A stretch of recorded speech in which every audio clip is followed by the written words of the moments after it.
we're back here on the GSMC Baseball Podcast, bringing you our third segment today, which is going to be talking about our 21 to 30 portion of our power rankings. Just, of course, did numbers 1 to 10 and then 11 to 20, so finishing it off here with number 21 to 30.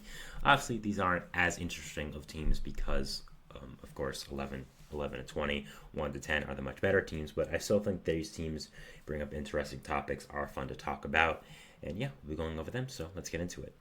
Starting off for number 21, we have the Washington Nationals. The Nationals are a very interesting team. They really have had a lot of breakout stars this year that I really did not expect. I mean, just look at yesterday's game against the Mets on July 4th. Jake Irvin pitched eight innings of one hit ball against a Mets offense that has been absolutely elite this year. He was pitching very, very well. That's another breakout piece that no one saw coming. Mitchell Parker, another guy. So, there's been a lot of talent on this national scene that we did not expect. A lot of infusion of young talent here. I mean, you just caught up James Wood, of course. You also again have some pieces that are great, like CJ Abrams, who has been absolutely fantastic this year. So I think that overall this Nationals team has been very, very good this year. Well, no, I shouldn't say that. Sorry. They've been good this year, and I think they're going to be very, very good in the future. I mean, you can call up guys soon like Dylan Cruz is going to be absolutely fantastic. Robert Hassel as well. So there's a lot to like if you're a Nationals fan in the future. I still do have them at number 21 here because, again, it's just not their year. I think looking towards 2025, 2026, those years are really the competitive window, in my opinion. Those years are where you should be competing for the NL East, honestly, getting for high wildcard spots, trying to win pennant, trying to win the World Series, because I really love this Nationals young core. And as much as it pains me to say this, as a Mets fan who is a direct rival of the Nationals, they're going to be very, very good very soon. It's just this year's a little too quick. I think next year, once you have all these guys come up, once you have this amazing lineup of guys with like CJ Abrams, Keeper Ruiz, Robert Hassel, James Wood, Dylan Cruz, once you have all of these guys, you're going to be really, really good, and it's going to be a lot to like here. So do have them here at number 21. 22, I have maybe the biggest disappointment in all of baseball this year, the Toronto Blue Jays. Now, the Blue Jays have just been bad. I think really what's been missing with them, I talked about it before in the show because they've been a hot topic, of course. They just don't have an identity. I just think this team is really stuck in the water of being mediocre. Vladimir Guerrero Jr. has been great, but other than that, I just don't really see anyone that is a superstar on this team. Kevin Gausman hasn't been as great as you would expect. Your rotation's still been good with guys like Gausman, like Barrios, like Bassett, but at the same time, I really don't see many players on this team who can be considered superstars. So I do think the Blue Jays are heading towards some kind of deep rebuild, to be perfectly honest.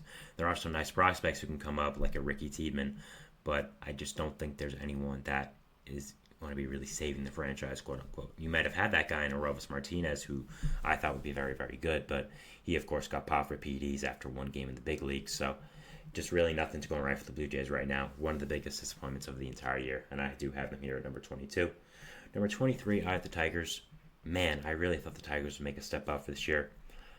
I really thought that their young bats would finally come together. Their pitching would be really good, and honestly, their pitching has been great. Reese Olson's been great. Jack Flaherty's been great. Tarek School's probably going to win the Cy Young.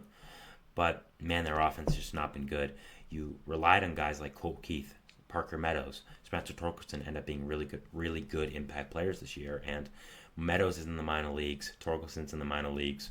Keith hasn't been great. He has been heating up as of recently, so I do want to give Keith credit. But still, just been so disappointing this year. Your rotation's been great, but you're going to have to end up now trading a lot of your guys like Jack Flaherty, your bullpen arms like Shelby Miller and Andrew Chafin, maybe even go further and trade a guy like Alec Lang, Jason Foley. We'll have to see. But overall, this Tigers team, they've been not great this year. Big disappointment. I really had high hopes of them. Not like I had them as a playoff team, but I really thought they would start to go in the right direction, and they really have not, and it's just been unfortunate. The hitting, man, really cost them. At 24, I have the Texas Rangers. Of course, I said at the start of the show they are going to be my fourth segment here, my next segment. So I'm not going to go too deep into them yet. I'm probably going to do that next segment. But yeah, this team has been injured to hell and back this year. Really has affected them. And they have done better as of recently. Guys, Max Scherzer coming off the injured list. Wyatt Langford becoming the player that we all thought he could be. But I just think it's kind of too late right now. And yeah, again, I'll be talking about them more next segment, but do have them here at number 24. Now, 25 is the Chicago Cubs. Man, I don't know what happened to this team. They were looking so good at the start of the year. Shota Imanaga was balling. The rotation was great. The lineup was great. And man, they've just fallen apart. Craig Counsell has not worked out in Chicago so far. I see fans every single day on social media complaining about every single move he does. They might just be fed up and not really fed up with him, maybe taking their anger out on him. But man, he was really supposed to change that culture, and it's not been good. Imanaga's kind of come back down to earth. I still think he's going to be a much better pitcher than anyone expected, but at the same time, he has not been as great in the past few weeks, and it's shown. The offense, it's okay, but nothing too spectacular. Bullpen has some problems.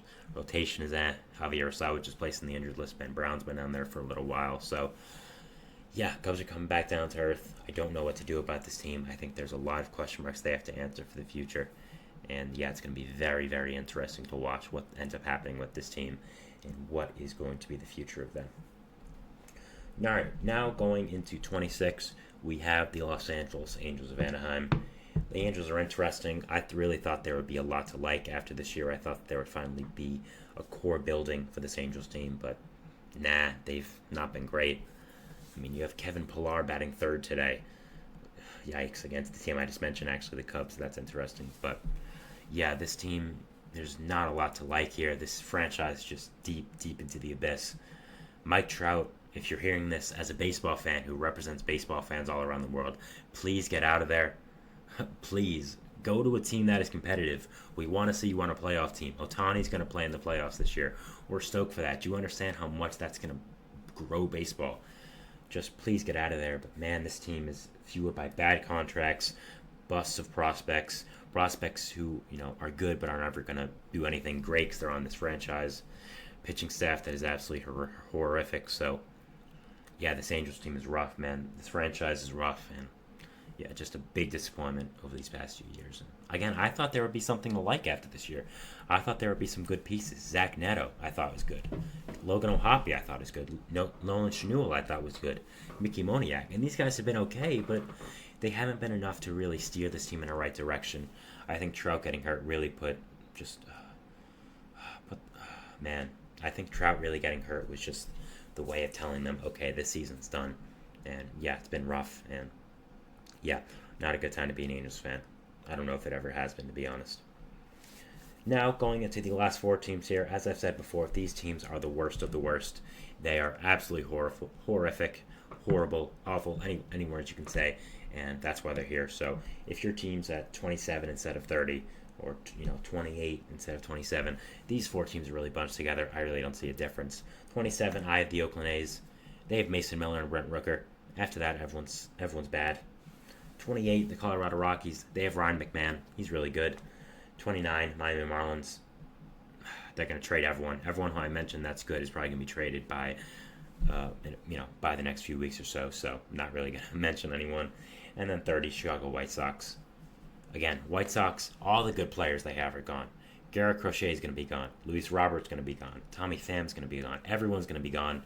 And yeah, it's going to be a fire sale here in the South Side. So all these teams are really bad, but I did have the A's and Rockies over the Marlins and White Sox just because the Rockies do have Ryan McMahon, who's really propelled them. They also have caught up some good young talent, guys like, of course, Jordan Beck, Adel Amador, Ezekiel Tovar, who are good. A's have Brent Rooker and Mason Miller. Brent Rooker will, I think, most certainly be traded. Mason Miller is a franchise guy, I'd say. I really don't expect him to be traded. So that's why I have them above, but they're still not a great team. And that is why I do have the A's here at number 27. Then the Rockies 28, Marlins, White Sox, you get it. So yeah, that is it for our third segment here, ending off our power rankings. Just to recap, we'll be going over the full power rankings here. In case you didn't watch the first two segments, please do that. I think they're pretty good. Number 1, Baltimore Orioles. Number 2, Philadelphia Phillies. Number 3, Cleveland Guardians. Number 4, Los Angeles Dodgers. Number 5, New York Yankees. Number 6, Minnesota Twins. Number 7, Seattle Mariners. Number 8, Milwaukee Brewers. Number 9, Kansas City Royals. Number 10, Atlanta Braves. Number 11, San Diego Padres. Number 12, Houston Astros. Number 13, New York Mets. Number 14, Boston Red Sox. Number 15, St. Louis Cardinals. Number 16, Arizona Diamondbacks. Number 17, Tampa Bay Rays. Number 18, Pittsburgh Pirates. Number 19, Cincinnati Reds. Number 20, San Francisco Giants. Number 21, Washington Nationals. Number 22, Toronto Blue Jays. Number 23, Detroit Tigers. Number 24, Texas Rangers. Number 25, Chicago Cubs. Number 26, Los Angeles Angels. Number 27, Oakland A's. Number 28, Colorado Rockies. Number 29, Miami Marlins. Number 30, Chicago White Sox. So yeah, that is our power rankings for this week. Let me know in the comments what your thoughts on them are.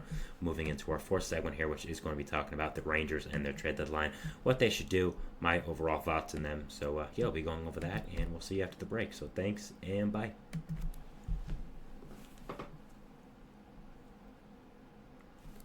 For the best and latest podcasts available anywhere, go to the podcast app on your cell phone